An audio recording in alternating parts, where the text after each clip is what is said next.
you. BJ Balls Our Comedy Podcast. Fuck me, could we get one more person in this room? No social distancing. Jeez, Jordy. What are we talking about? One person at a time. Not fucking 20. I'm just going to label this one the Loose Podcast because fuck knows what's going to happen. Alright, we've got Blaise Boy here. Gavin doing his millennial shit. Get off your phone. Fuck, boys. We've got Blaise Boy, Gavin Sempel and Jarryd Goundrey. Oh, welcome, boys. Yes. Fucking nice intro. Did you guys do the intro? Is that you? Playing? Yeah. Yeah, I like the fucking glass smash. I expected Stone Cold to fucking just start fucking shit up. Am I right in saying this? There was a pistol shot, but it was a silenced pistol shot. Yeah, I reckon it's from 007 Goldeneye. It's silenced PP. What is the game? What an absolute game. They need to redo that for a fourth time, but actually make it good. The last ones were shit out. What have you boys been up to? Just surviving. Gav's Surviving just moved into his first house that isn't got his parents in it. First house that doesn't have commission after. Oh yeah, sorry. That's too optimistic of me. Yeah. Pretty early for that. I actually called my flatmate Dad once, and it's just like, this isn't gonna fucking last. At least it wasn't Daddy. What's your flatmate like? Do you know him, or was just some random cunt? Nah, just some random cunt. How is he? Some fucking... I hope he listens to this and you didn't talk absolute shit about the cunt. Yeah. I did a fucking a Zoom gig last Monday, and I did a bit about him not realising the walls are so fucking thin. And I was like, you know what? He's gonna have to fucking get used to it. Is he a good guy? Do you get along with him or not? Oh, he's so introverted. You cannot get a word from him. Are you mad he's funnier than you? Or? Yeah. He's fucking killed off one word sentences, and I'm out here fucking digging for gold. One-liner pro. Could you imagine that? You take him to a fucking gig and you just go, come on, it's open mic, get up there. Yeah. He just fucking slays. You can give me that 2-week eviction notice. By the time this comes out, Gavin might be homeless, so if anyone needs to run that, doesn't eat much. He'll be fine. He didn't kick his housemate out. He just got banned from his room. You're cancelled from the fucking kitchen. It's not Liam Cross, is it? God, stop it, bro. We'll all get blackballed. What's he going to do? Blacklist What is us. he going to do? He's going to blacklist Blacklist us. me from what? I don't know, you blacklist us. I'm worried. Why? I don't know. You're black. The income I'm making, it's just going to go disappear completely. He's going to blacklist me from my own podcast. He's going to blacklist you and then discuss how blacklisting's actually a racial term. From a pasty fucking ginger, yeah. You've been fucking whitelisted. Across. Oh no, I'll never do the Oxford Scholar again. Oh, what a shame. Liam Cross probably screamed at his teacher for using a fucking blackboard anyway. He would have been like, we've got whiteboards in the storeroom, like surely. But we can only use the red, blue and green markers on the whiteboard. That's racist against green people. Oh, we're in that already, huh? Okay, cool. Yeah, we're there. Please someone change the subject. Fucking you started it. Yeah, you're right, and I'm finishing it. Anyone doing Zoom gigs? Yeah. Refuse. No, They go just as well as you think they will. Yeah, I reckon they'll be easy. Whatever your expectation is, fucking lower it, and that's exactly how a Zoom gig goes. So have you guys done any? Or? No, I haven't. I do Paula Ferrari's one Yeah. on a Monday, Yeah. which is just comics. You get heckled. Yeah, but what they do Like is 3 second delay. they don't heckle verbally. It's like because Zoom you can chat. It's like I was doing a gig and a Zoom gig, and one of the non-comics just comments. A person. I was like, I was talking about homeless Civilian. people and how they're probably the worst right now during fucking lockdown because they can't beg for anything. You know, there's no one to beg for. Fair. And someone said, she comments, I live in Toorak, we don't have homeless people. Great. And I just said, I'm glad you fucking told me that. What like, a really way to show how privileged you are. Yeah, I was like, good for you, I guess. Yeah. Like, fucking, I don't know. I'd be super fine because I can't read. Like, fucking bring it, cunts. Yeah. might just move this mic in a little bit to you. Gavin, that's how unfunny you are. No, Jordy's just like- just so it's in between the two of you, and we might turn up the level on theirs a little bit so it picks up a little better. Is there any, when you're doing Zoom gigs, is there any way to really gauge how well you're going? Because when you're doing gigs and you've got that audio, No. like you know as soon as you walk off, I if did it's gone one. well or not. I did one that there with 2 you? weeks ago, and there was fucking like 96 audience members. Yeah, That's well, not bad. But the problem was, you'd do a joke, and then it was fucking international. So there was people from Bangladesh, people from India, people from America. So you'd hear different fucking levels of time. So like you'd say the joke, then you'd have the general pause, then there'd be a laugh, and then there'd be another laugh. yeah. But the funny thing was they tried to have like intro music.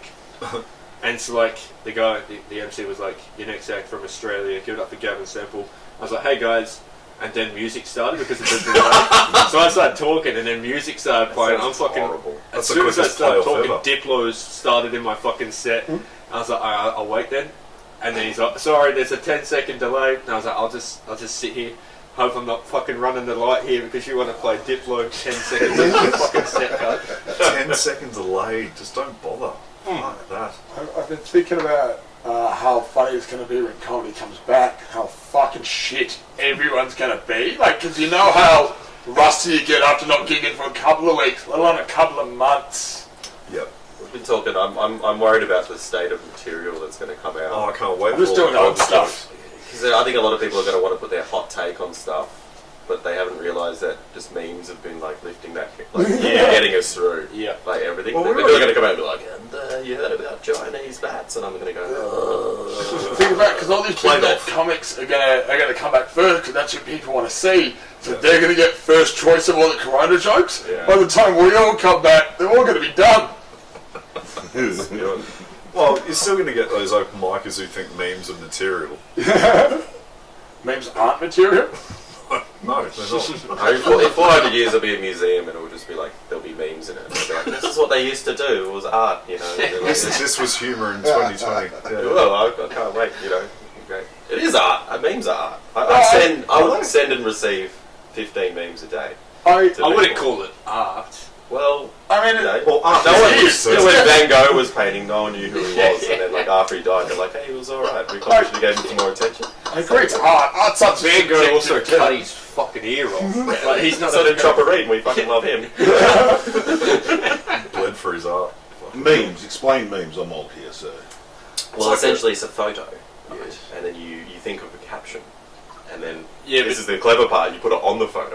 And set it underneath. That's it. the- Yeah. It's also different types of memes because this is coming from a 30-year-old, right? Is that His is meme that is those just things some that fucking- move? Like, you know, the little that's a photo- No, that's a gift. Ah, okay. So a meme to Jarryd would just be a photo Yeah. with a caption, but Yeah. to me, a meme is just any fucking photo that it doesn't even have to have a caption. Sometimes it's just something that's really fucking Avant-garde. That's funny. advanced. Yeah, Yeah. that's advanced memery. Really? It has memes gone a can be long way. videos to me as well. Like you, In 30 years, it'll Like, just be a someone can smell, send me a and you're like, fucking- I remember when it didn't have any words, it was just a photo. back in my day, you could be fucking silent and be funny. But it has come a long way from that like little kid with the beer, hasn't it? Like there was like 6 memes you used, and that was memes. That's because No shit. The kid with the beer. That was probably the first one I saw, I reckon. Yeah, like the that old fucking school. baby with the fist up The in the air. baby. Yeah. Oh, yeah. He'd be like 30 now. Yeah, The dude in the hoodie. No, gets the really dancing upset. babies. Remember that one? I remember Dancing Baby. Fucking It 5 was up there with dancing Crazy babies. Frog and stuff. Yeah, that's in terms of crazy. Fuck Crazy Frog. Apparently, that's making a resurgence. yeah, Really? yeah. Long overdue, I say. No, it's not. If I never hear that ring ding ding ding thing again, I'll be That was very big. fucking happy. That was huge. Yeah, it was, was huge. pretty huge. Doesn't mean I it was paid good. TV because I was doing well at the time. And, Backstreet Boys were huge. it was Doesn't on- mean they were good. I dispute that fact a lot.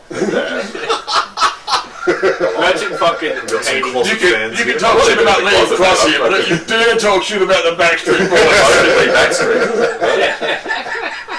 I was never in. Alright, what's the best song? Backstreet's Back, all right. I mean, it's all right. It's not great. It's not Backstreet's Back. There was an great exclamation song. mark. The fact that he didn't say Backstreet's like, Back, brackets, alright, brackets. man, it was a good time. It was the 90s. I was, I had like 3 pubes. It was fucking. I'm still I've finding got 4. myself. Like it's just. I love it. I don't care. When boy bands and girl bands. I could just picture you as an infantry soldier playing Backstreet Boys. Killing it. You're just rolling in and Beaten in fucking the shower. Straddled over a pig. When I was Jarrod's just on top, just like everybody.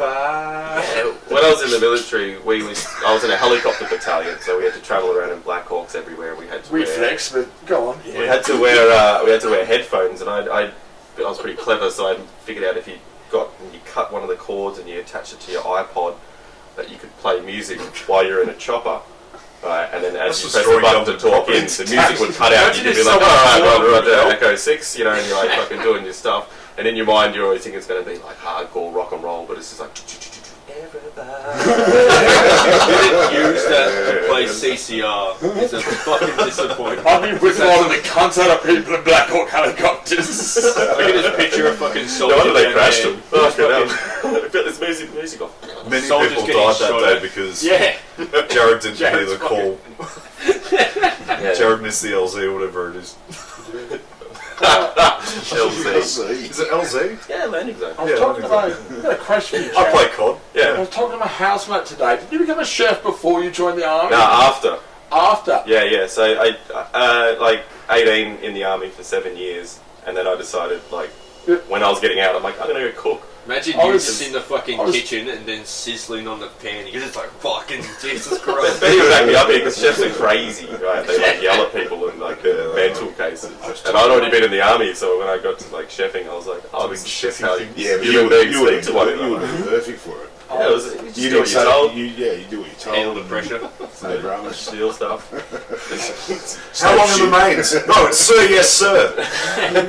Get these mains at the LZ. Stab. Chris, I talked to my housemates about who I was on the podcast with, and I mentioned you, and I'm like, yeah, I've told your story about the pigs in the Middle East to them. It's a fucking cracking story. It's And then I'm like, it's he's not also a true. chef, and I'm like, he's not much older than me. And then I'm like, where the fuck did all this time come from, Yeah, cunt? no, I did something stupid. So I came out. I got a really high-paying government job, and then I thought I'd go into a low-paying, fucking shit-kicking job. It was the best. And you're like, fucking chefs don't have too much money. Comedian. That's I'm my gonna get ripped end off. game. I'm gonna get ripped off more. I'll become a chef. Yeah. Chefy things. So what have you guys been up to? Been writing much or? Not really. Honestly, I've been kind of out. I can't wait for you to get back on stage and talk about your fucking school shootings. The same. Some do it like You sound like you did it. I can't Can't wait to go to Highland I wanna and hear hear about your Blaise school go, you shootings. build a You got fucking this fence. I'm like, yeah, he's back, baby. Blaise is back. Still get a laugh. Oh, well, how long have you been doing comedy? 10 years. Yeah. How'd you Yeah. start? I started with Class Clowns. So, weirdly enough, I was 16 years old, and there was a competition called Class Clowns, which is under Raw. It's Raw for teenagers. Yeah. And I had an Raw English Junior. test. Raw Yeah. Junior. And I had an English test that day, the same day as the heat, and the school was like encouraging people to go to the heat, and I signed up, so I didn't have to do the English test. So I went and did it, and I won the Geelong heat, and I got to go up to Melbourne, compete in the state. Harley Breen was the How many people were in the audience at first? on that first gig, probably 20. That's alright. That's a good gig. For a kid. Yeah. And I was talking about like bottled water, and it was 16-year-old kid. It was fucking. Really? Haven't got much better, but it was worse. Cutting That's some edge. topical Yeah. shit right Cutting there. edge. You ever just take the lid off Do you the bottle? remember your best and everyone gag? just fucking goes nuts. Do you remember you had anything at that stage where you went, alright, this is my go-to? Or were you just talking? No. Oh, I had a joke about. Oh, fuck, this is terrible. Oh, it's so bad. I had a joke when I was 16 about how I was told I was reminding people of a young Leonardo DiCaprio. No, except without the without the money, obviously. What, from Gilbert Grape? And the What the fame. fuck? And the looks. And, Just, Mama! You just climbing water fountains and shit? Where you fucking... What's going on? Benny's just doing some oh, touch. that's a heap. So you rocked up, a whole bunch of people, 20-person crowd, and you took it out. Yeah. And I went back the next year and I was state finalist for 3 years, which was really cool. I wrote my first hour. What age was that? 16, 17 and 18. The first gig, 16. Yeah. And then I wrote my first hour when I was just before I was 18. I did my first hour when I was 18. Fuck. Imagine fucking riding... And I'm not famous, so like, if anything, I'm digging myself a hole here. Blaise, white everybody. Did you write the hour in high school? Yeah. What was it like writing an hour of comedy and then having to pay to see your ATAR at the same time? Listen, that show went really well, and I look back on it, it was fucking awful. What'd you call it? And it was my first show was called Me, Myself, and That Handsome Man in the Mirror. My second show was called Modesty is a Virtue. Wait a minute.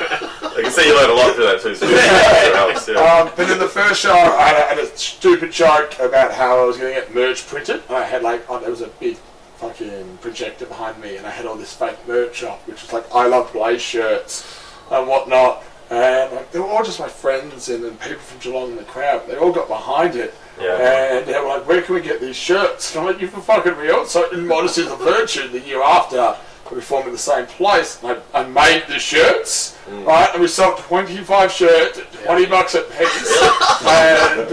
And years later, I was picked up this girl at a bar, right? And she was an old friend from high school. I hadn't seen her for years.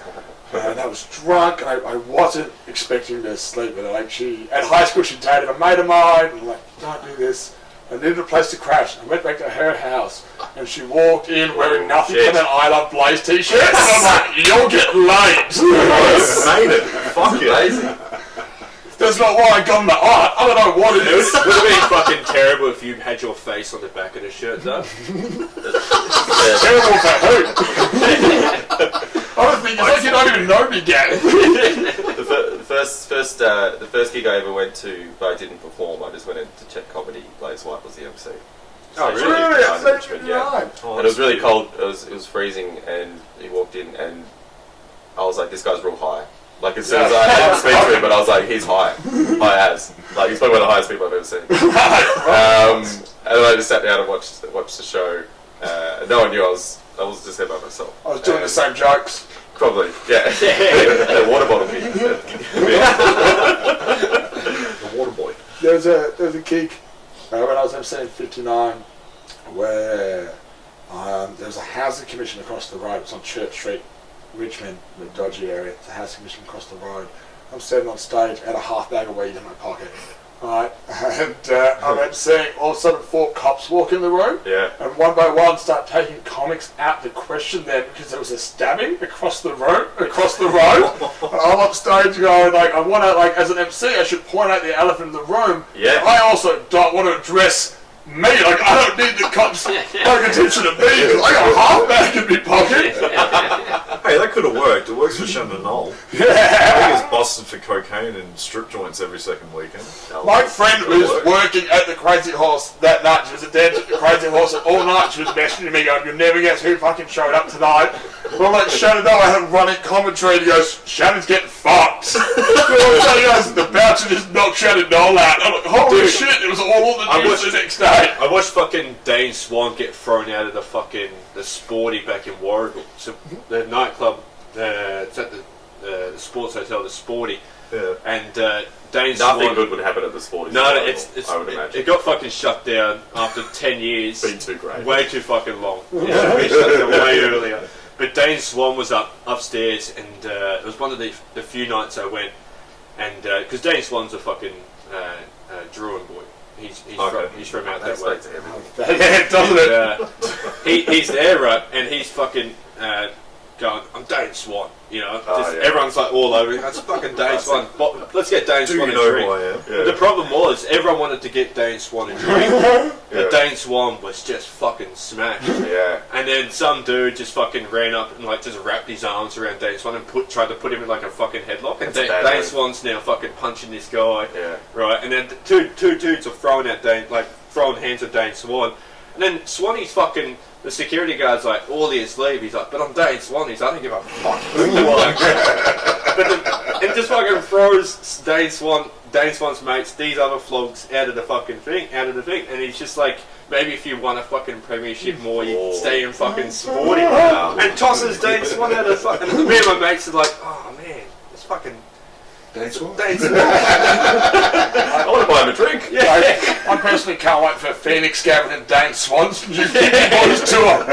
Well, we sent his agent a message. You want to open for Gippy, boys? Do you reckon that's ever worked for anyone? Like, as you're getting in trouble? Do you know who I am? Like, Oh, sorry, name? I didn't realise you were Dane Swan. No, no. Do you reckon that's He ever punched that worked? bloke in the head. Do you reckon that's ever worked for anyone? Like name dropping yourself while When you're I getting. was 19, I was in Geelong. I just finished Model City Virtue. So there was like posters of me around Geelong. Great. Right? Bounces And down a I'm bloody drinking shirt. at this nightclub called Eureka. There's two girls there. It was me, my buddy Sean, my buddy Dave. There's two girls there who recognised me from the posters, and they just presumed I was heaps more famous than I was.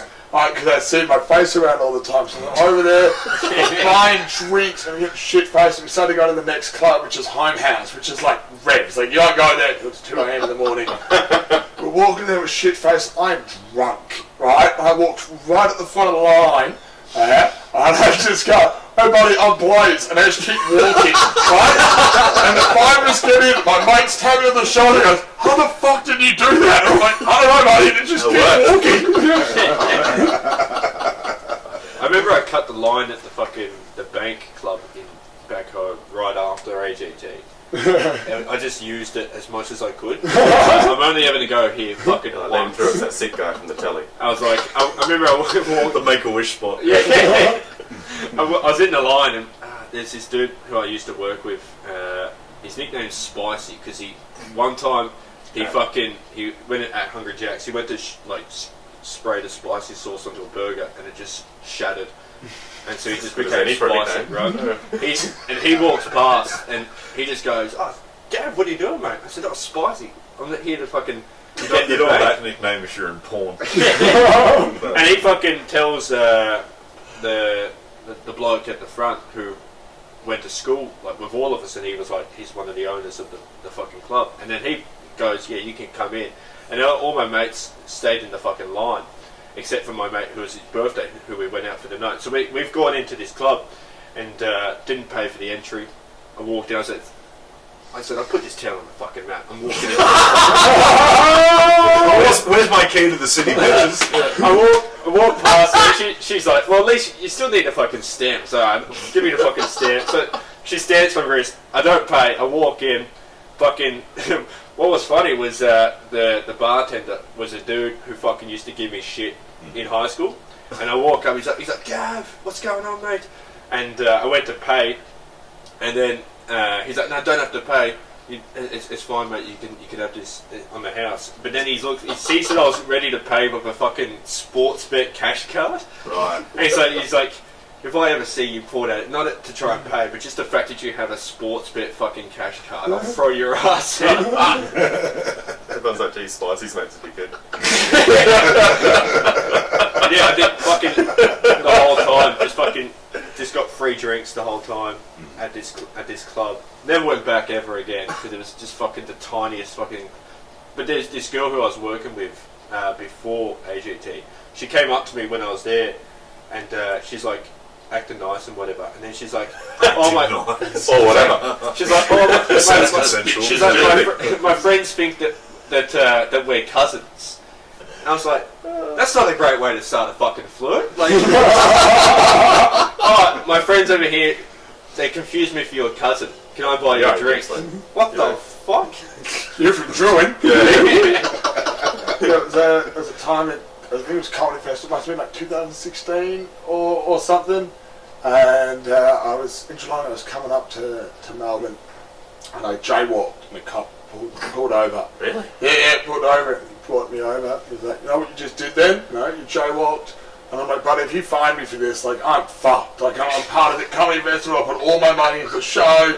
Like, if you give me this fine, I'm not gonna eat this week. And he goes, you're a comic, eh? Tell us a joke. Oh, no. Like, normally you just tell something to go fuck off. I'm not telling this big to fuck off. So I had a quick joke, and he goes, huh? And walks away. It's like, that's a $200 joke there. Got me out of a jaywalking fine. That's crushing. What was the joke? It was being an artist like myself. There's a lot of other artist friends, a lot of musicians, and they all say the same to me. It goes, the face you pull by playing guitar is the same face you pull by having sex. Right now, I thought that was fucking ridiculous, right? Then I tried to play guitar, and I was confused, frustrated, and didn't know where to put my fingers. So, got my finger. I reckon you would have got away with the fine a lot quicker if you just went. If he said, tell us a joke, he said, I see you got a water bottle in that fucking police car. Funny thing about water bottles. Do you guys have a go-to if someone says, oh, you know, you're a comic, tell us a joke? It's still that. It's still that 10 years That's later. a good one, yeah. I think it's hard because I do fucking long jokes. Yeah. But no, like... You need a couple. Growing up, we've all read a joke book as a kid or whatever, or like had that joke that a grandfather or whatever told us and all that sort of shit. Is there any like when you don't have time to do a bit because it doesn't work? You can't do a bit when you're standing in a fucking bar. It doesn't work. Like, do you have just a quick snappy joke that is just a go-to? Yeah, I remember one of the funniest jokes I've ever heard was my uncle. My uncle's pretty funny, but he's a loose. Like, no one likes him. But I do. He's hilarious. And everyone's like, he's embarrassing. I'm like, no, he's not. He's amazing. You know? I don't care who he robbed. It's fine. I remember hearing a joke from him when I was about 13, and I didn't really get it, but I just saw like him destroy a barbecue. And I'm like, this motherfucker's hilarious. And he's standing around with all the men, and the women are inside. I don't know. It was a different time back then. It was a different time. Yeah. And he goes, lads, did you hear about the lady that's working at the sperm bank? And everyone's just like, oh yeah, already. And he goes, anyway, she's working at a sperm bank. Bloke walks in, balaclava, shotgun, and she goes, mate, I reckon you've got the wrong bank. They're like, all right, this is getting pretty juicy. And he cocks a shotgun and he's like, put your fucking hands in the air and open the safe. And she goes, mate, I reckon you've got the wrong bank. And he cocks a shotgun again and he's like, put your fucking hands in the air and open the safe. And she's like, alright, no worries. Opens up the safe, lo and behold, full of semen. She used to be cocky at this stage, and like, yeah, told ya. And he's like, cocks a shotgun again and he's like, drink the cum. She's like, what? He's like, drink the cum, right? So she knocks back all the sperm. Boom, boom, boom. The whole safe worth, right? You know, and she's sitting there notably bloated. We've all been there. Yeah, rent's due. And she's looking at him going, what's going on? And he pulls off his balaclava and it's her husband and he goes, Sue, how fucking hard is it?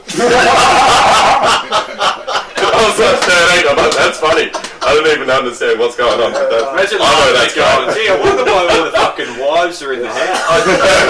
I'm like, your audience. I'm like 27, I've been telling this joke at like fucking in the army and at pubs and stuff. I'm Googling it doesn't exist. I'm like, I think he fucking made it up. It was an original piece of work. This bloke once told me a joke after a gig. You know, people come up to you after a gig and go, I've got one you can use. And then 9 times out of 10, it's the most racist, foul joke. Yeah, absolutely. Ever. It was one of those moments and I was ready for it. It's still to this day one of my favourite jokes. Yeah. Right, so he comes up to me and he goes, here's the joke. He goes, so Kathy Freeman walks up to a bar. Oh, right, tries to get into the bar and the bouncer goes, oh, I'm really sorry, we don't let your type of people in here. Kathy Freeman goes, fucking what? What did you say? Oh, no, we don't let your type of people. I'll tell you what, 10 minutes up the road there's another bar, they'll be able to help you out. She goes, that's fucking bullshit.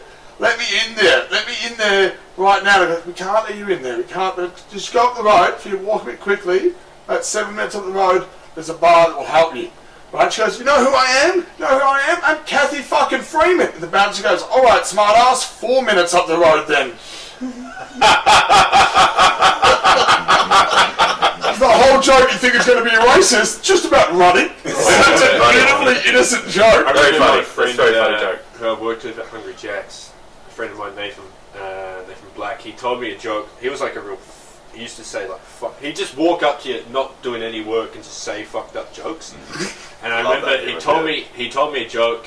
I remember shortly after I did the School of Hard Knock Knocks, and the first day of the School of Hard Knock Knocks, Ben Horowitz was like, all right, get up and do a minute of comedy. Let's see what jokes you have. And I remember I got up and I did that joke. And I got up and I said, what's the worst thing about going down on your grandma? And then the room was just like, what? I said, when you start, I say, the worst thing about going down on your grandma is when you taste horse steam and you're like, Jesus, Granny, that's how you died? And I remember I said that, thinking, the only last time I've said that was at Hungry Jack's, you know, and like flashbacks to Nathan saying it, and everyone in the burger are fucking pissing themselves. Yeah. And then I've said this, and everyone in the room's just gone, nah. And then Ben's like, yeah, next person want to get up and I was like, I've only done 20 seconds, mate. What about you, Benny? You got to go to? Nah. No? Nah. I just get angry. You got to do it when you're flying.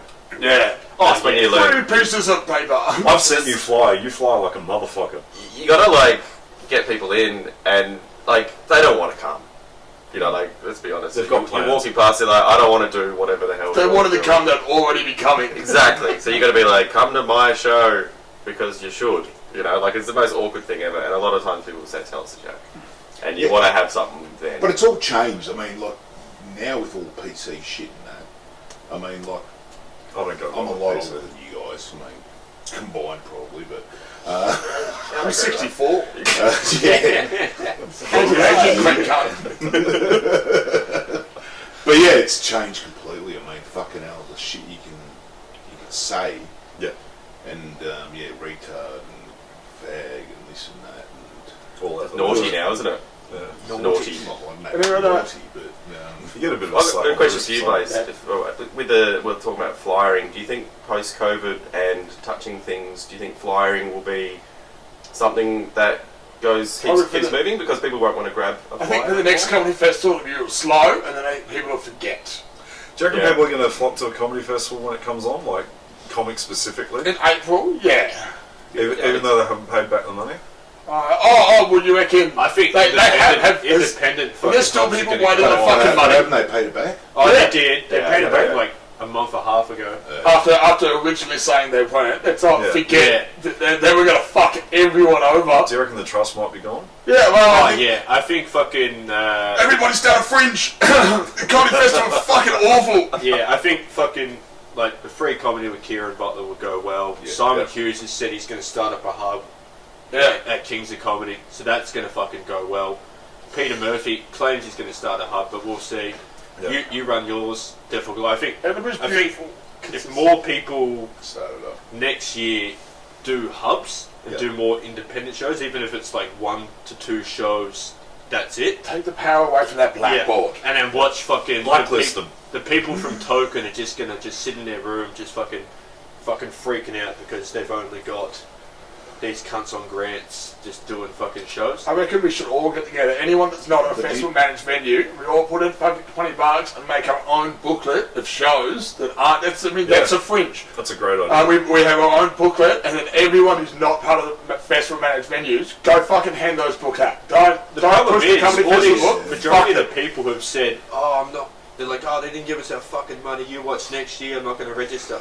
They're gonna register. They will. That's the thing. Whereas I've spoken to Matt O'Neill, and I said, I don't want to register. Not next year, maybe in a couple of years' time, but not next year. I think that they fucked us over.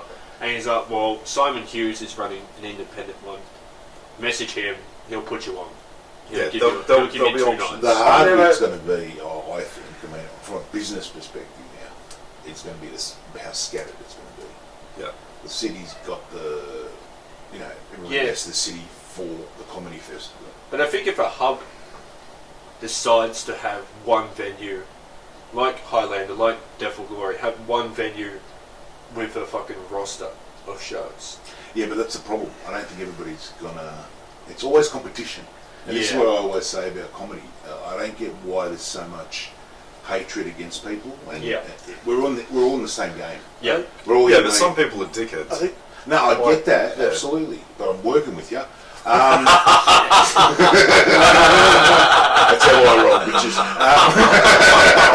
Podcast over. You got like a fucking zing button. I'm going to sing. What have I got? Took the silence of the business. I'm not eating that. That was smooth. Just for Jordy, wait a minute.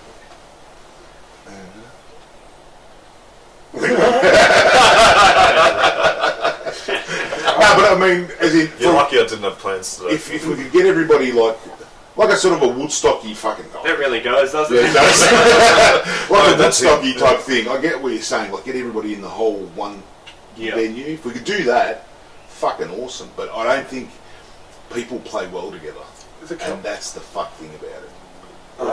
You also need quality to keep up. I'm not talking about quality of the comics, that's all subjective. Quality of the rooms. I don't need fucking Quality of the 14 show. rooms coming up in fucking restaurants. You know, I think comedy work. needs a dedicated room away from people. Like, if you don't want to be there for comedy, you don't have to be there Yeah. for comedy. Yeah. Just putting comedy in the middle of the room always ends fucking terribly. Yes. Always. You also need a mic. There's so many fucking venues that come up with shitty mics and... Yeah, you need a show. There's so Have a much. light, There's so much. a There's spotlight, it's so not much into hard. watching a show psychologically. If you go in there and there's music on beforehand and it's nice, and then all of a sudden like, the MC walks out and you go, That's all the right, thing, now you've got something's started. Yeah. The MC's got to fucking walk out. Yeah. The MC can't come from the crowd, like walk Yeah. through the crowd. If it's a setup where the MC can come from the side of the stage or behind the stage, it feels more fucking It's professional. like, just gives you power. Yeah, Like the Highlander, like I sit to right to the side, mostly because I'm a narcissist. I like to feel special. And you're always quiet. We never hear you. that's not very close. Because it's the Blaise show. It never cuts through you. It's just perfect. It's that modesty creeping in again. But you're right. You need to elevate yourself as a performer over the crowd, even just for that 5 minutes. Because they don't trust you and respect you. They're not gonna. It's a narcissistic thing to do. I'm going to stand up and you're going to listen to me, right? And if you don't have their respect, why the fuck would you listen? Comedy is fucking strange like that. Yeah. It's like, here's some shit I thought of. I thought it was funny. Please think it's funny. Like when I go see a band, I'll stand there and go, "Oh, I can't do that." Like I can't imagine anyone in the crowd going, "Fucking, I can't do that." isn't it Like, crazy? You can just stand up, cunt. Yeah. The people are sick at home listening to other people's thoughts, so they'd rather pay money to hear someone professionally speak. I want to hear professional thoughts. It's like, honey, I hear what you're saying, but let's hear what this cunt has to say about it, you know? Let's go to a professional. I go to a professional to hear the- Gav, when and where did you start comedy? I did in high school, so That photo of you at the red curtain. yeah, how fucking great Yeah, is you it? look like a fetus. It's I do. just like But the speaks thing to the is, microphone. so my brother had a suit, and at the time, this guy who was like a couple of year levels higher than me was like, you should wear a fucking suit like Jerry Seinfeld. Yeah. Just get up there and wear a fucking suit. I said, I don't own a suit. I live in fucking Campbelltown. Like, what do you think I fucking have? You know, I have We a don't suit. do that here. I have a suit for when I go to court with mum. That's all I've got. But even then, it's not even a suit. It's just a fucking Slazenger hoodie. You know, that's my suit. And my brother's like, well, I've got a suit that you can wear. And he just bought it for his year 10 formal. And so I've put on this suit, Doesn't fit. and it does not fit. Fucking, I could easily just like put my arm back in, and there'd still be fucking gaps between the fucking sleeve and shit. And I got up, and the thing was, What was the context? It was like a talent show, yeah? yeah. So there was originally there was like this lunchtime talent show, and I got up, did fucking one-liners, and I won that. And I remember the school organised it. They had this thing where a year would be a talent show, the next year would be a musical, and so like the arts department would run a talent show, and then the next year they'd put that money into a musical.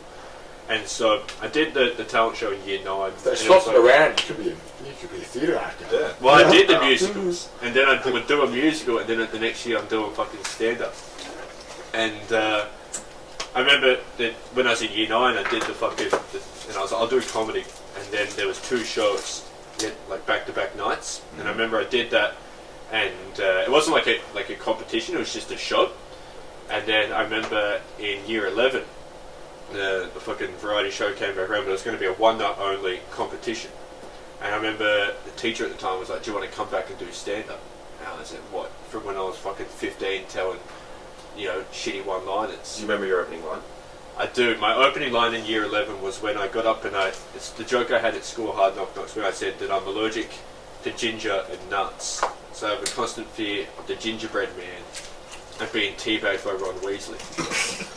I remember you doing that joke. I remember doing that joke at 16 years old yeah. to fucking an auditorium full of parents. And I was like, it's just fucking parents and teachers, and I'm just like, fucking teabagged. And then I laughed after saying teabagged. How'd it go? And it went really well. Yeah. And then I just rolled with it. I had like another joke, and it was like the FIFA World Cup at the time as well, so I made jokes about Luis Suarez biting cunts. And just fucking, I had no idea about soccer as well. I don't follow soccer or anything like that. But I seen that someone's bit somebody in a game and said, "Oh, that fucking resonates." I've seen someone bite someone on a fucking footy field, so I talked about that.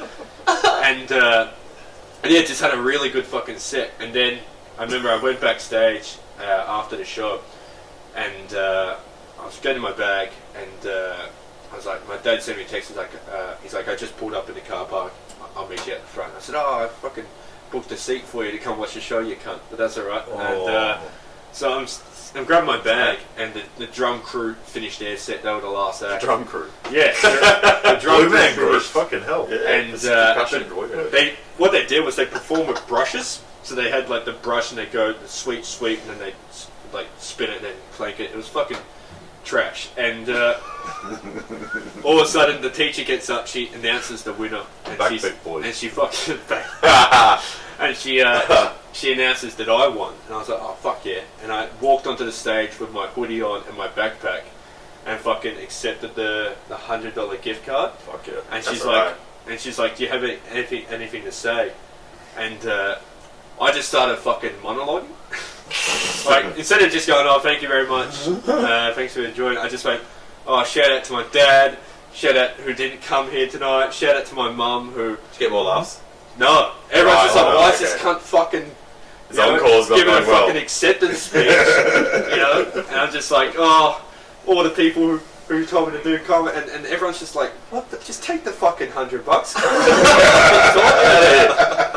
You've won." How do we bring those brushes? It was a penny win anyway! The school captain who did a Just thought I'd fucking miss a drumming band. Fuck. the school captain who did a fucking who did like a monologue was just fucking upset in the green room, and I walked back and so like Dirty because it did win. this girl the next week we had a chemistry class together, and I remember I was late to class, and I walked in and I sat down, and it turns out that she had fucking was telling everyone that I won because the teachers wanted me to win. And I was like, "Yeah, not the fact that you did a fucking monologue from Matilda, you dumb cunt. Like, what is you got up on stage and talk to yourself, you fucking idiot. You had like makeup on one side that showed a different character, and you were standing on different angles talking to yourself, and I got up there and made a joke about fucking teabagging. That's why I fucking won." Yeah, I wouldn't vote for that. That's fucking... I mean, I'd vote for the teabag. How was it judged? Was it crowd or was it like a panel? I think there was they had like it was sort of like Raw. They had like 4 fucking teachers. Well, the just teachers did want you to win then. That's how they, it fucking works. no. They judged based on the audience reaction and then their reaction. So how the audience felt about the act. Yep. So you definitely maintain you won. So it was educational as well, because not many people would know about teabagging in that scenario. No. That's good. I do fucking hope that a lot of kids are going home that night going, "Mum, what's fucking teabag?" And the dad just starts laughing. That's good. No, if it's you need to learn something new every day at school, so you did the same. Keep in front of your parents much? You've geeked in front of your parents. Yeah, I've seen your Mum, I've geeked in front of a fair bit. Yeah. I reckon I've done 3 gigs in front. I got a stepfather and a biological father, and I reckon I've done 3 gigs in front of them all up. But I was saying the other day, a lot of comics, that I watch, like Chris Farley and Pollution, all that, all just like were funny to make their dad laugh. Yeah. I remember when I was younger, I was watching my stepdad watch Norbit, right? And it was the funniest thing he'd ever seen. Yeah. And it was that moment I went, I'm never going to make you laugh. If Eddie Murphy dressing up as a fat woman is the peak of comedy for you, I don't think we're going to get along. I'm not risking blackface to make you laugh. My biological father came once. I was doing spleens, and that's how long ago it was. It had to be like 18. You just rocked up in the audience. First time I'd seen him in years. I tipped this joke, and it goes, you know when you walk through doorways, you forget things? There's a scientific fact, science has proven that when you walk through doorways, you forget things. And that makes me feel a whole lot better that my dad forgot about me when he walked out the door 10 years ago. And that was the one and only time my biological father saw me before. He's just walked in with 2 drinks. He's like, I can't wait to fucking sit down after this. Well, guess what? Do you guys remember that You Funnier Than George comp? Yeah. Run by fucking Jeff Seeley. Anyway, so I got through to the second round of that, and I told my mum and that, because, you know, mum was like, oh, what are you doing comedy at the moment, blah, blah, blah. That's before I had Defilgore or anything like that. And she told my grandparents that I was in a competition. And, you know, family tries to be supportive. She's, oh yeah, you'll see your next music gig or whatever it is, blah, blah, blah. And they came, and I didn't know they were there. But they got there way before I did, and Jeff said he's going around the room being like, oh, you know, we've got a comedy competition on tonight, blah, blah, blah, stick around, all that sort of stuff. And my little granny goes, yeah, my grandson's in it. And he goes, oh, really? Who's your grandson? And she goes, oh, I think he just goes by Jordy. And Jeff said, he goes, oh, do you know what he talks about? And she goes, yeah, he's very colourful. I can't wait to see what he says. And then I just did, like, my normal shit in front of my grandparents, and they're like, people laugh, that's good. I would joke about fucking my mum, and I had to do that, like, I'm me too, like, mum was joke about fucking my mum. Mum was in, like, the front row, like a metre away, and the punchline is, like, the joke is, at trade school, like, I'm a plumber by trade, trade schools are very different to comedy. A 16-year-old came up to me the other day and said, oh, go suck a dick. Like, 'cause that's how 16-year-old talk. And I go, hey buddy, that's not very nice. There's a lot of good people out there that suck dick. And, you know, my mum sucks dick. She's a nice lady. I don't know that my mum sucked dick, but it's a fair assumption. She's had a cock or two in her mouth over a time. He goes, oh yeah, your mum's also had sex at least once. I went, listen here, smart ass. My mum's had sex at least twice. And he goes, oh, what, do you have a sibling? And I went, oh no, I fucked me mum once. I just say that joke, and mum was like a metre in front. We made eye contact. It was wrong. And then I got a big laugh, and I got to point out to the crowd that that's my mum, because she was the real. I was a child in the joke, you know. She's the real villain. I did a joke about my mum. She's only ever seen me twice. Once when I live or I think that's probably the last time I'd seen her in public was at a gig. But she watched me once when I did like my first ever show back in Bunyan, and my dad came to that show as well and filled it out. But then after that, I did a fundraiser a year later, and she came to watch, and I was on stage, and I had a bit about how she fucking smashed some security guard in the head with a milk bottle. God, that's hot. And I remember I did that bit, and then she was in the front row, and she laughed, and I said, "Oh, you must be Gavin's mum." To her, right in the front row, and then fucking like nobody knew that she was my mum except for me and like my mates who were in the back of the fucking room. And I was like, "Oh, g'day, Gavin's mum," and she just went, "Fucking what?" And when she said that, Dilrock was like, because Dilrock was next, and he was walking up the aisle to get ready to come up onto the stage, and he's just gone, like he's heard my mum just go, "You fucking what?" right at me, and he's just lost it. And then he gets up on stage, and then he thought that it'd be a good idea to bring up the fact that I spoke about my mum, and he's like, "So how many times have you flogged cunts outside RDA?"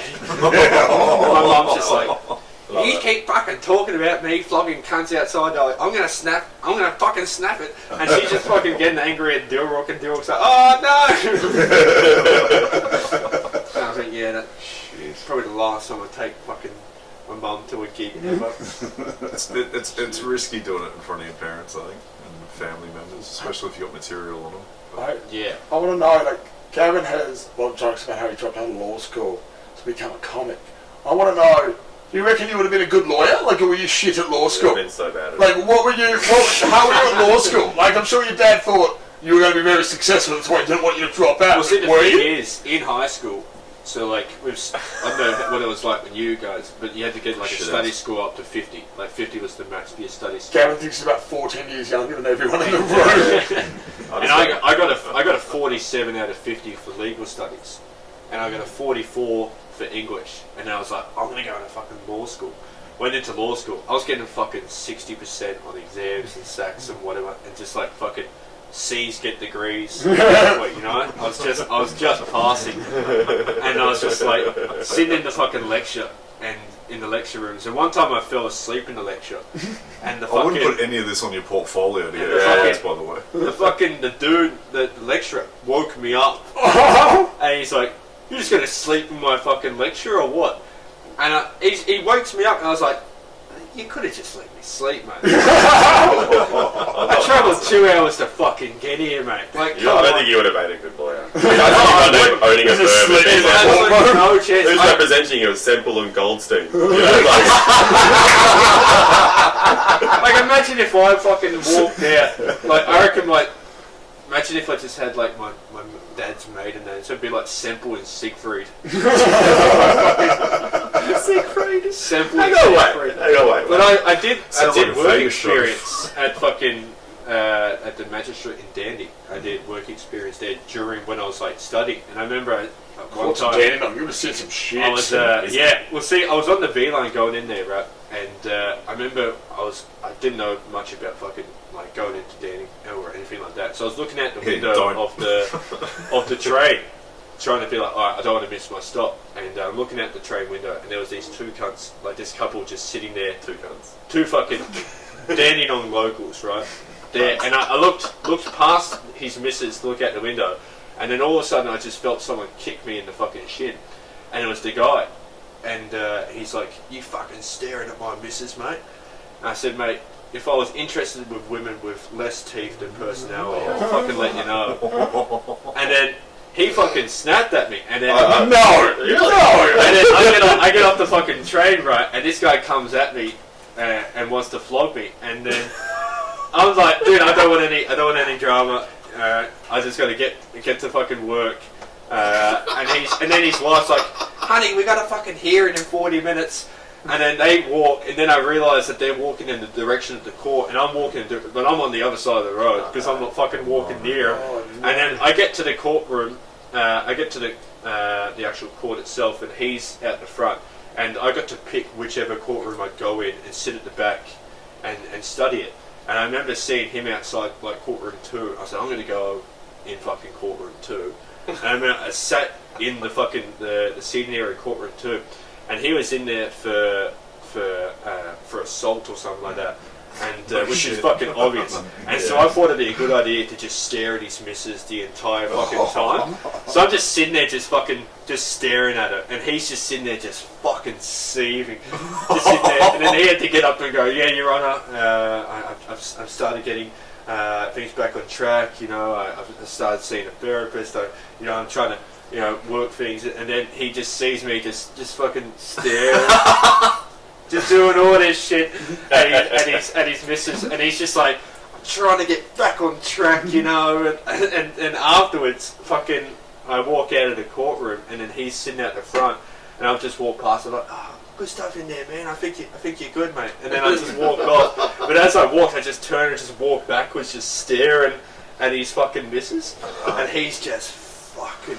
Why the fuck I can't hear that podcast? It's like, I'm going to trap that fucker out. Gavin was his name. But the thing is, I didn't write any notes the entire time. I'm just sitting in there, didn't do any of my case study or anything like that. Why the fuck didn't you finish, bro?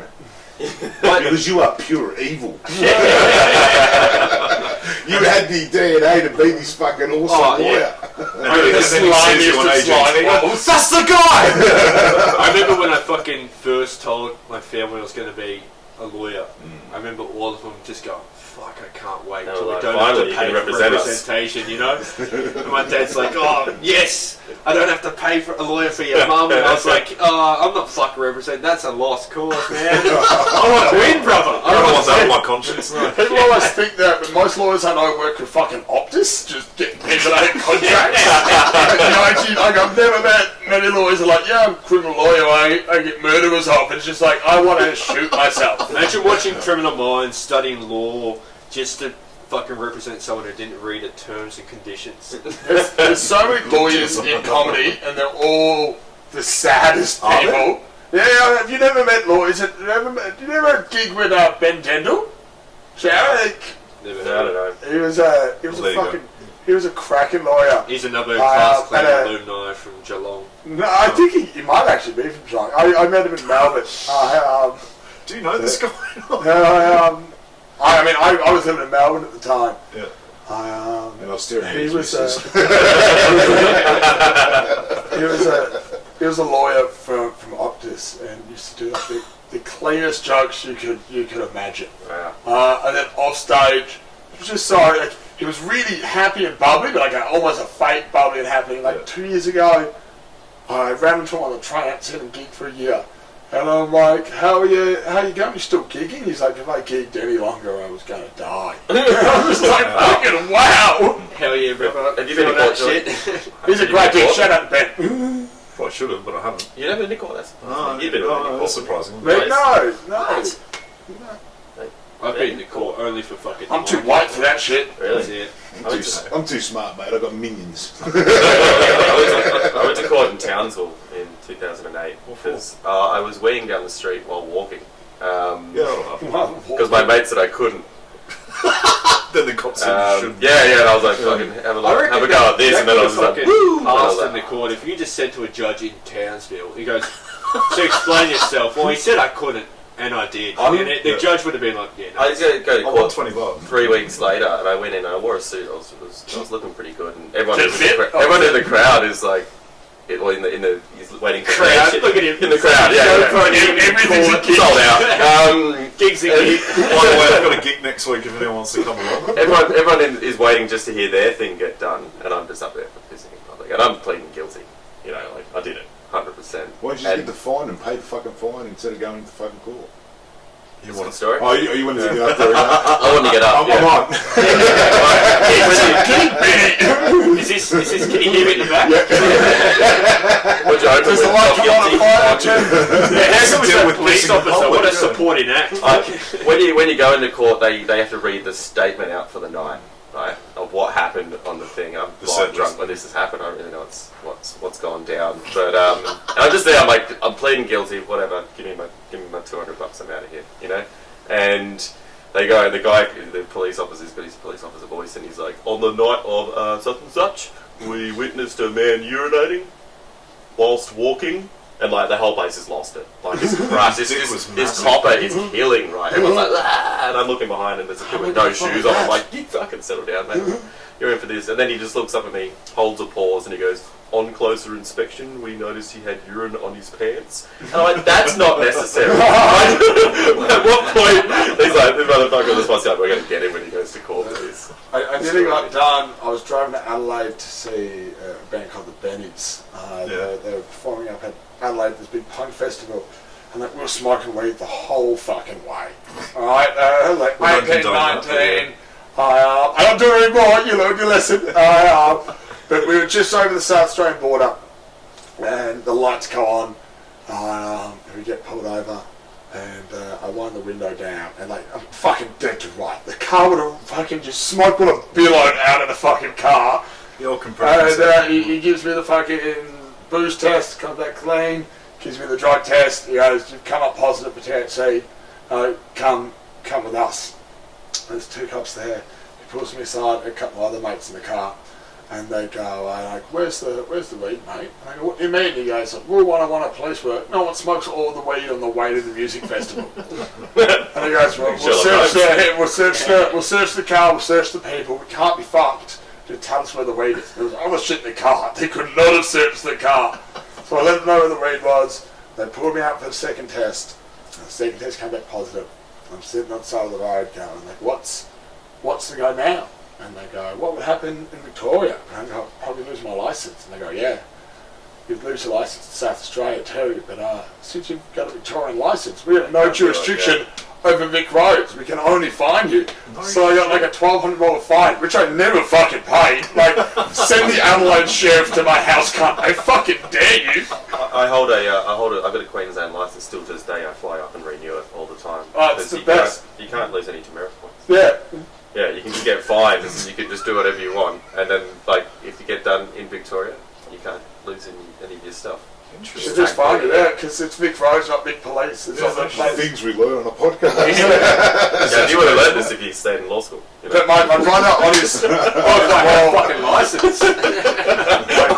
My brother was in the car at the time, and he just got a new bong, which was from a mate of his, which was like a ceramic Yoda.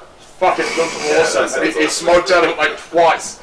Right, and when the cops were asking for the weed, they actually paraphernalia, and they found a fucking bong, and like we all got separate fines. So I got like driving under the influence. My mate had the possession fine, and my brother got all the paraphernalia. The cops were fuck pigs, but they were really cool about things. Like they split it between the three of us instead of giving all of us all the fines. Yeah, nice.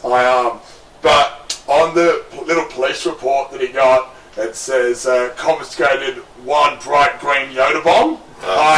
Peter's got it framed on his wall. I love smoke weed. So you're not doing any shows in Adelaide anytime soon? No. I can still go over there, but if I try and change my licence over there, I think I'd lose it straight away. They'll be like, hey, hold on a second, mate. I know you. But in the great words of Dan Andrews, why would you want to go there? You know? Yeah, what happened with that? That's so funny. So South Australia's opened the borders to Tasmania, Northern Territory, and they're not opening the borders to Victoria. Someone asked Dan Andrews, like, what do you think of South Australia not letting Victorians come in?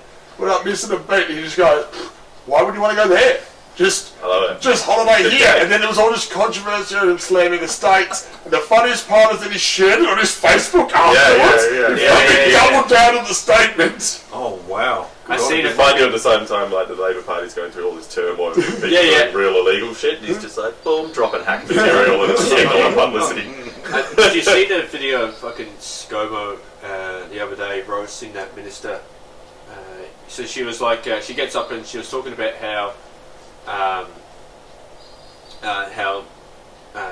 they've been upgrading the fucking bridge and the freeway, and a lot of people have been having to pull over and just give birth. Such a funny line.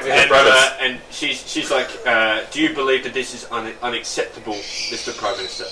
And then the speaker goes, your turn. And then Scott Morrison gets up and goes, he's like, I do believe it's unacceptable. That's why we've had $150 million in reconstructing and renovating the bridge. Renovating. Put in a feature wall. He just fucking says that, pretty much makes a joke about her complaining that people have fucking had to like give birth on it, and he's like, but that's why we fucking have upgraded. Cracking joke. It's a misogynist joke as far as jokes go. Call a fucking ambulance if you're having a kid. And the route, the problem was where they live is an hour away from the hospital. So the MP was like, we need a hospital closer to Yass, I think it was, just outside of Canberra. Yeah. So he goes, do you reckon it acceptable that somebody giving birth has to drive an hour to the hospital? And ScoMo goes, yeah, but that's why we're upgrading the highway. Dickhead. And that's fucking funny. Yeah. That is fucking funny. Everyone's laughing. ScoMo's fucking smirking. He's quietly chuffed, wouldn't he? But good on him. Good joke's a good joke, you know. Not the time or the place, but you got to appreciate a good joke when you hear one. Fair enough. What was it like being on AGT? Like the really shit talk all these cunts here. I think the audition was good. After that, it's just fucking... Can you walk us through the process? Yeah, how'd you decide to do it? So what happens, I seen the ad on Facebook, and it's like Fremantle put up there looking for applications. I applied for it, and then they sent me an email saying there's a studio audition at... I think it was at the exhibition centre, and me, David Rose, and a couple of us were there. They interviewed the comedians like in this like one by one, and And then I did the studio audition. It was like a producer, cameraman. But the funny thing was, David Rose, he had the producer of the show and the camera woman. And then when I went in, I had the producer, the camera woman, another worker from Fremantle, and even the cleaning lady was in the back corner. And when Dave Rose came out, he's like, "Oh man, that was hard. I performed to 2 people, you know, like that was brilliant." And then I came out and said, "There was fucking 4 or 5 people." Yeah, like, how good is this? I performed to 2 people every night. And, I could imagine them. This kid's got a backstory. He must have cancer. yeah. And so I get in there. I do David Rose transitioning. I do my audition, like the set that I was going to do for the audition. I did that in the studio audition, and I remember afterwards the producer goes, he's like, "All right, that was funny. Can you come back for the regular audition? But can you fucking bring your dad? Because we reckon we could write something about your dad and you." Yeah. And at the time, I just ignored the fact that they were going to script it. I was like, "Oh fuck yeah, I'm in." And I went home, told my dad, and then a couple months later we went to the live audition. But it was so bad, we fucking got there at 9 o'clock in the morning. The show started at 7 p.m. We rocked up. What were you doing between 9 and 7? We rocked up and signed in at 9:30, and it was at Luna Park. So we signed in. We all were cooped up in this small building because they had like a lunchtime audition as well. How many people in that first audition?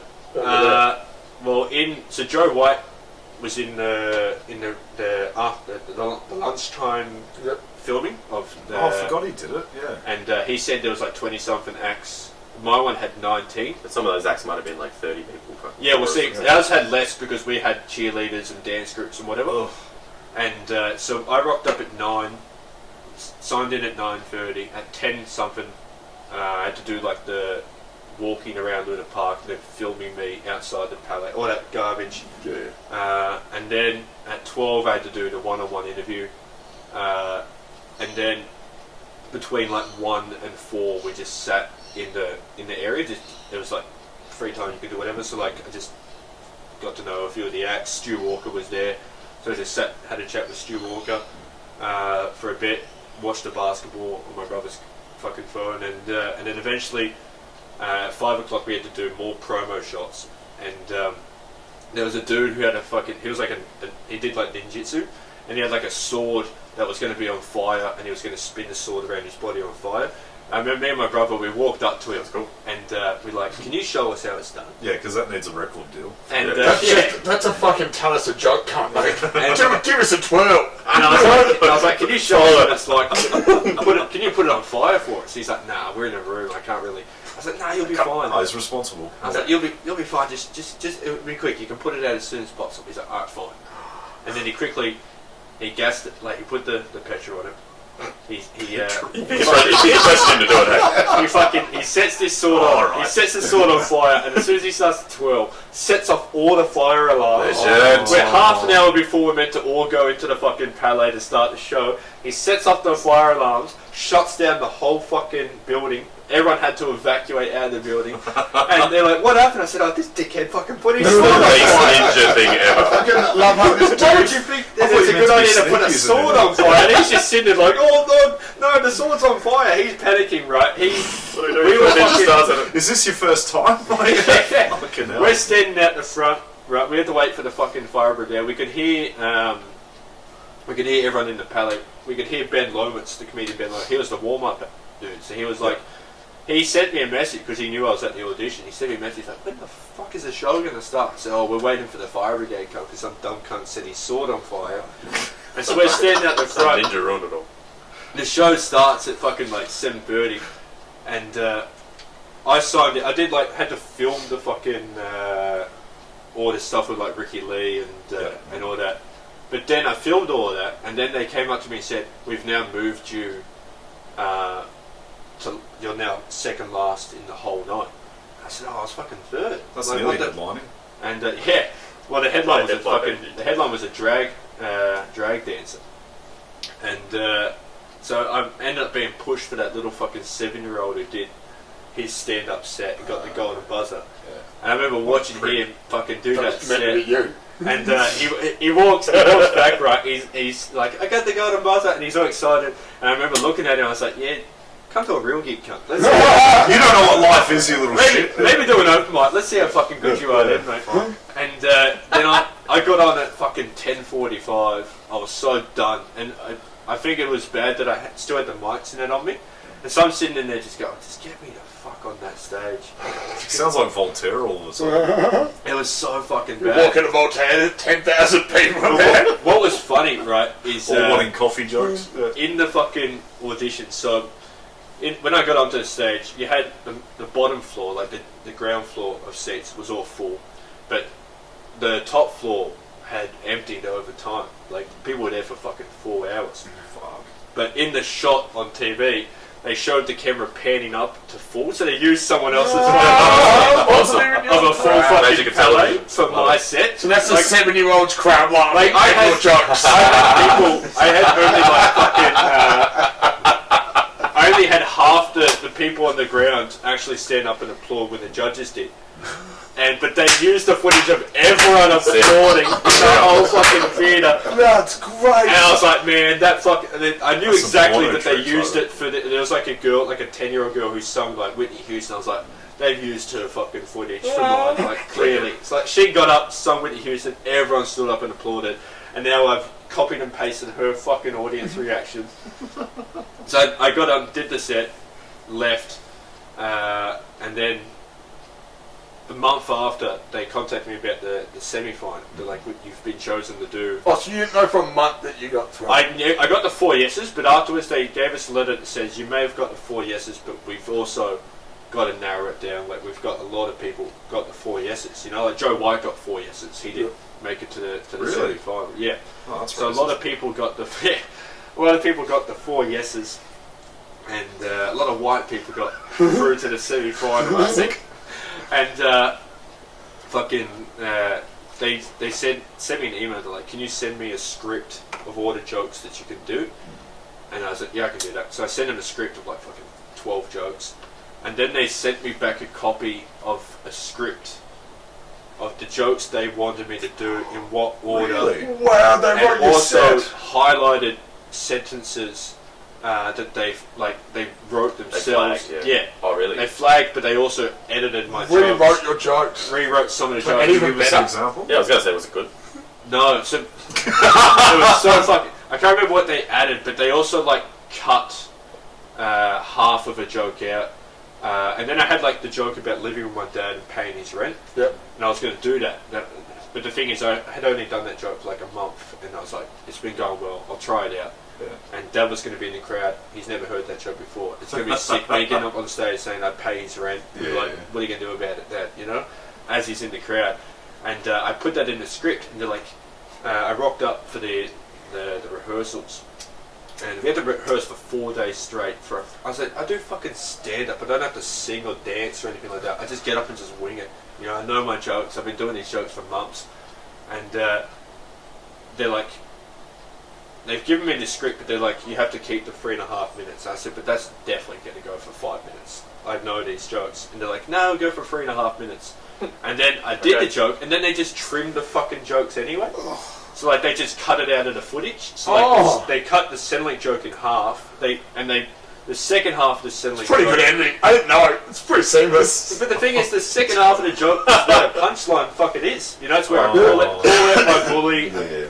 pick on my dad, and they've cut all of that out, and then they've cut the entire joke of the fucking me calling out my dad, which was good because it didn't go that well. Like, I remember I did the joke, and I was like, who pays the rent, mate? But the thing is about that joke, it only goes well when I say, who pays the rent, cunt? Yeah. When I go, who pays the rent, champ, or who pays the rent, mate, it doesn't really land. And I've gone, who pays the rent, mate? And a few people in the, like, it got a few laughs, but then a few people like, oh. And then my dad said there was an old woman in his row, and she just went, how disrespectful. I got a question. So you went through, you did that. Like, how many views did that first video get? The audition got 11 mil. That's a fair few. Yeah. After that, I remember for like a month after that, like, it was a big deal. A thing. At that stage, did you think you'd made it? You know what I mean? Like, did you go, oh, hang on, this is a start or something? Get the fuck out of my way, cunts, I'm coming through. Do you know who I am? I did on sort of gig that month, you we did. So I remember right after fucking Dougie hit me up to do the lounge. Yeah, like it was all gone. It was all Legit, gone well. 2 days after it was on there, it went on Sunday. He was That alive, Tuesday, sick. Dougie's like, man, you want to come down, do a set, it'd be great. And then like a week later, I got an email from the Comedy Store in Sydney. They're like, you want to come do a run at the store? And I was thinking, this is great. You know, I'm doing all these gigs.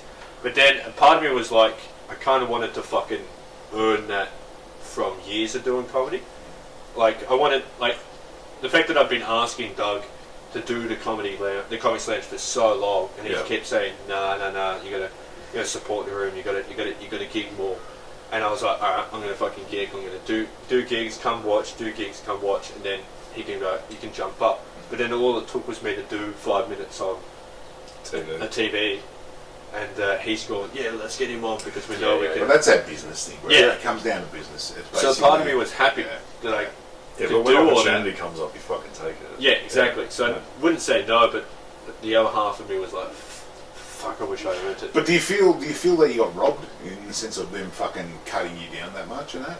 I felt like I got robbed in the semi-final because what they did was I rocked up and I was meant to be second in the semi-final. They put me last, and because the girl, when I rocked up, this is how bad it was. They had two green rooms for the two individuals who went to the next round. So what they do is they have 4 days of rehearsal, and you rehearse. The producers watch the show. The judges come in for one time. They watch the show, and then they the pretty much judges know your jokes before you say them anyway. Yeah, that doesn't matter. They pretty much predetermined who they were going to put through in the next round, and then they had this idea of who they're going to get through, and then they wanted to wait to see what the audience reaction were. So I remember rocking up for the live. Like the filming of the semi-final, walked in through the makeup room, and there was 2 rooms, and like they had like the AGT logo and said Olena and Sienna, the 2 girls who would eventually go through. And I walked past that thinking, why don't they got, maybe because they're dancers and singers, they need their own fucking moment. And then fucking I'm sitting down, and then one of the producers walks up. She's like, hey, I know we'll get you on second, but we're going to swap you. Elena was going to be last. We're going to put you last. She's going to be second. At the time, I said, that's fine. And then Alina went out, and then she comes back into the green room. She's like, I got the golden buzzer. I said, fucking what? Like, why did she just go in, out there, and then, like, last minute change, goes out there, gets the golden buzzer, comes back, and then fucking Sienna goes in 2 acts later, comes back, and we watched it on the tape, like, in the TV screen in the green room, and, like, all the judges and that were like, oh, you're amazing, if you don't win this whole show. I was like, I don't want to go out there and fucking perform after the 2 people that they've pretty much predetermined to win this. And then by the time I was on last, I was waiting, went on the stage. I just didn't want to fucking, like, I wanted to perform, obviously, I wanted to do the set, but I just did not fucking care for the show anymore.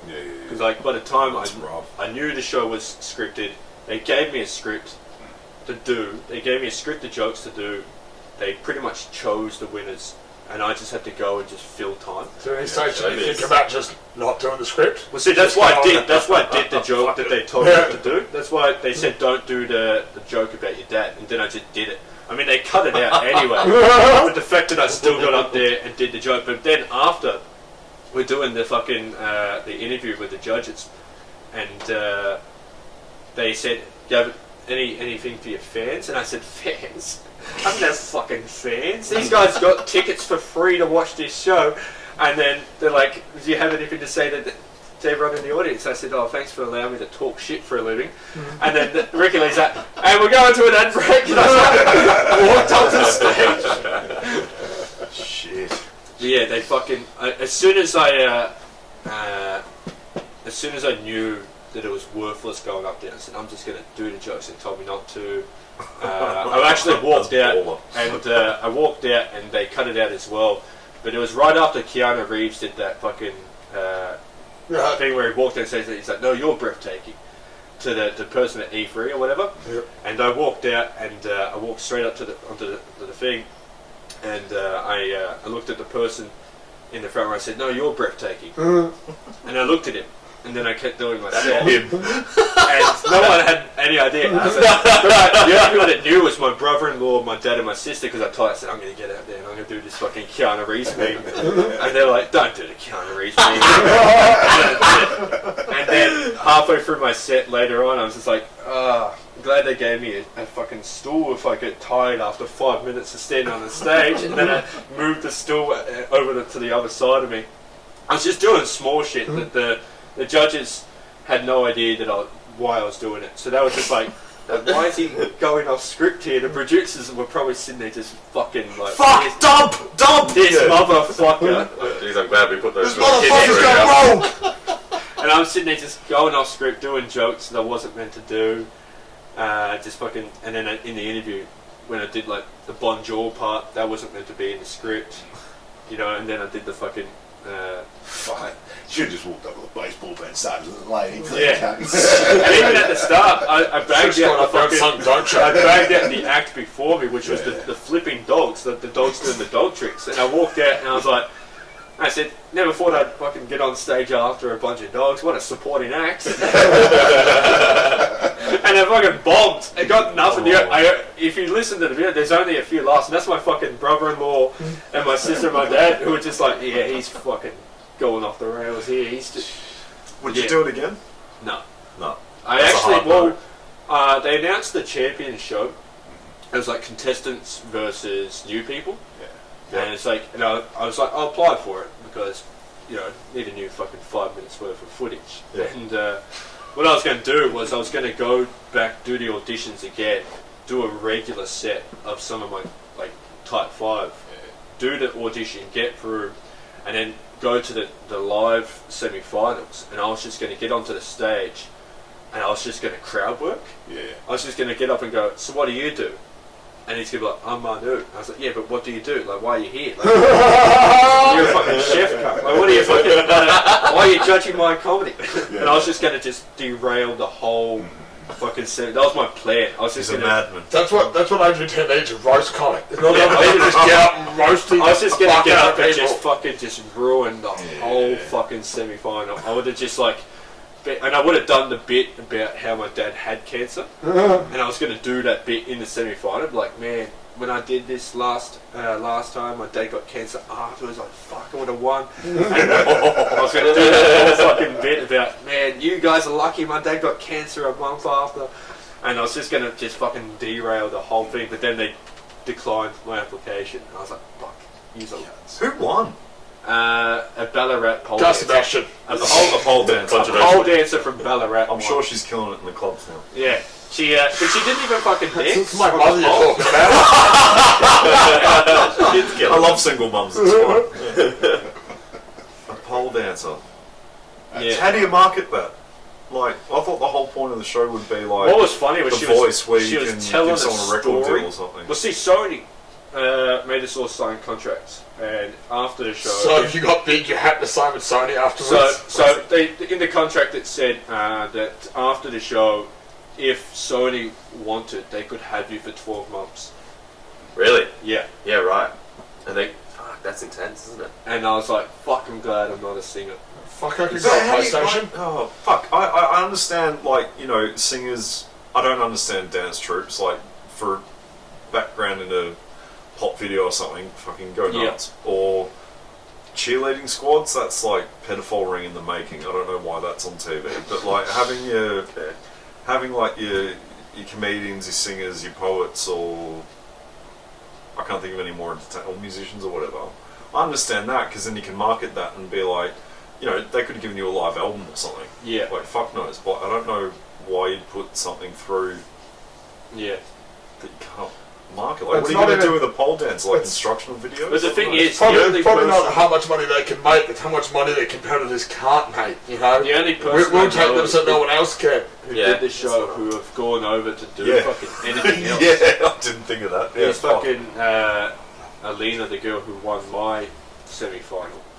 Like, the only thing she's done now is she did the fucking Carols by Candlelight for Channel 7. That's it. Man, you should come out with your own carols by candlelight. And I was like, I've never seen that girl. Imagine fucking getting the golden buzzer just to sing fucking Christmas carols Jingle In a fucking Catholic bells. on church. Channel 7.